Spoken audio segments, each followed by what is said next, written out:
तुम्हाला माहीत आहे का, मकर संक्रांती हा फक्त तिळगुळाचा सण नाही, तर एका भयंकर राक्षसाच्या अंताची आणि देवीच्या महाविजयाची आठवण आहे.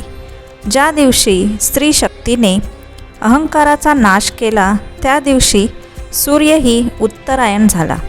ही आहे देवी संक्रांती आणि संकासुराच्या वधाची अद्भुत कथा, जी ऐकून तुमच्या अंगावर काटा उभा राहील. प्राचीन काळात पृथ्वीवर एक असा राक्षस जन्माला आला, ज्याच्या नावानेच भीती पसरायची. त्याचे नाव होते संकासूर. तो केवळ बलवान नव्हता, तर तो क्रूरतेचा दुसरे नाव होते. गावोगावी त्याचा धुमाकूळ, शेतजमीन उद्ध्वस्त करणे, नद्या आटलेल्या आणि ऋषीमुनींची तपश्चर्या उद्ध्वस्त करणे हेच त्याचे काम झाले होते. लोक भयाने घरे सोडून जंगलात लपले. माणुसकी जणू पृथ्वीवरून नाहीशी झाली होती. संकासुराने ब्रह्मदेवाची कठोर तपश्चर्या केली आणि मिळवले एक भयंकर असे वरदान: कोणताही पुरुष, देव किंवा दैत्य मला मारू शकणार नाही. या वरदानाने तो अजिंक्य झाला, पण त्याचबरोबर जन्माला आला भयंकर अहंकार.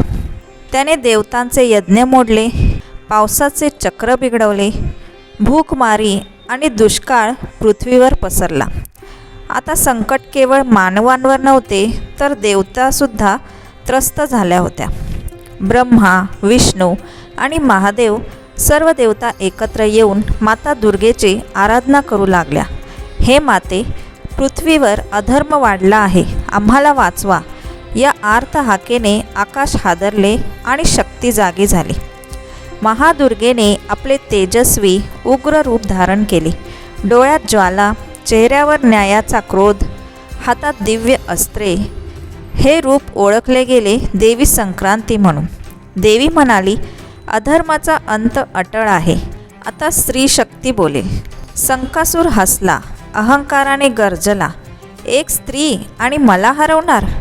पण पुढच्याच क्षणी आकाश युद्ध घोषाने भरून गेले. राक्षसांचे सैन्य देवीवर चालून आले, पण देवीच्या एका प्रहारात सर्व सैन्य भस्मसात झाले. मायावी शक्ती, अग्निबाण, आकाशातून हल्ले, हे सर्व वार देवीने परतवले. संकासुराने एक विशाल रूप घेतले आणि पृथ्वी हादरवली, आणि तो हसून म्हणाला, माझे वरदान मला अमर करते.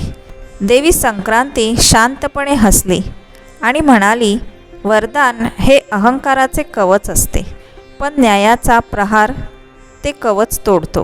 देवीने त्रिशूल उगारला आणि एकाच प्रहारात संकासुराचा अंत झाला.